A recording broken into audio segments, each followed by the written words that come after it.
Bonjour, si vous êtes plus ou moins familier avec My Maps, voici un petit tutoriel sur comment créer une carte.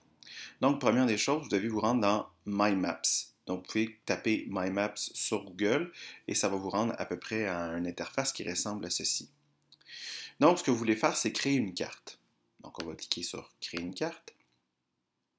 Par la suite, vous allez arriver sur une carte du monde, comme celle-ci. Bien sûr, ce n'est pas vraiment une carte du monde que je veux.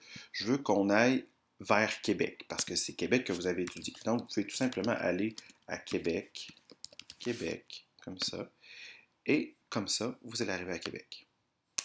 Maintenant, ce qu'on veut, c'est que, ce que je veux en fait, c'est que vous situiez les points euh, euh, des endroits que vous avez visités. Là, ici, Québec a été placé, mais je ne tiens pas nécessairement à l'avoir, donc vous pouvez tout simplement l'enlever. Ce que je veux que vous fassiez, c'est placer des repères.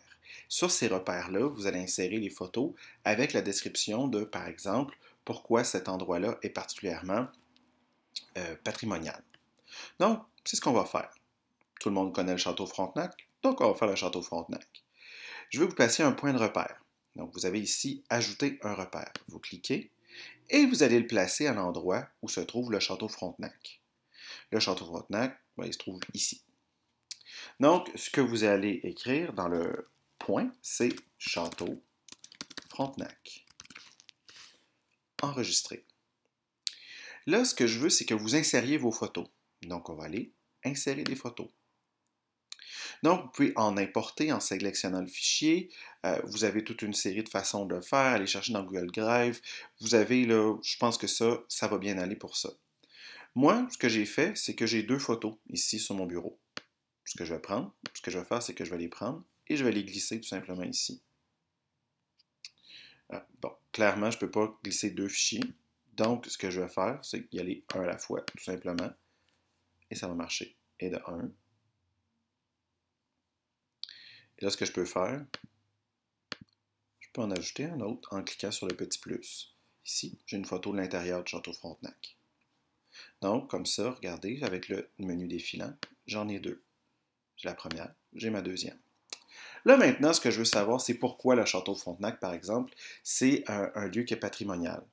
Donc, vous allez commencer à me l'expliquer ici. Donc, je considère que le château Frontenac est patrimonial parce que, etc., etc. Et là, vous m'expliquez pourquoi. Donc, vous cliquez sur Enregistrer, et voilà. Ce qui peut être intéressant aussi, c'est varier la couleur de vos points.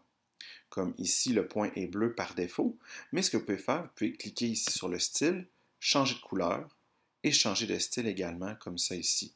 Par exemple, en mettant une étoile rose.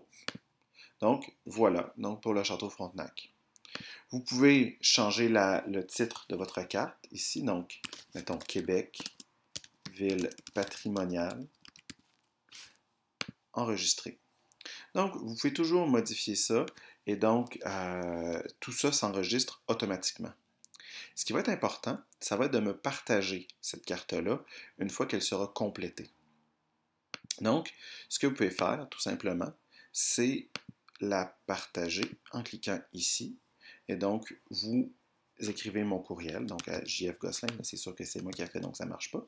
Donc, JF Gosselin, comme ça, et vous me la partagez. Vous pouvez également la partager entre vous pour continuer à travailler. J'espère que ça va vous avoir été utile. Si jamais vous avez des questions, vous pourrez m'envoyer un courriel.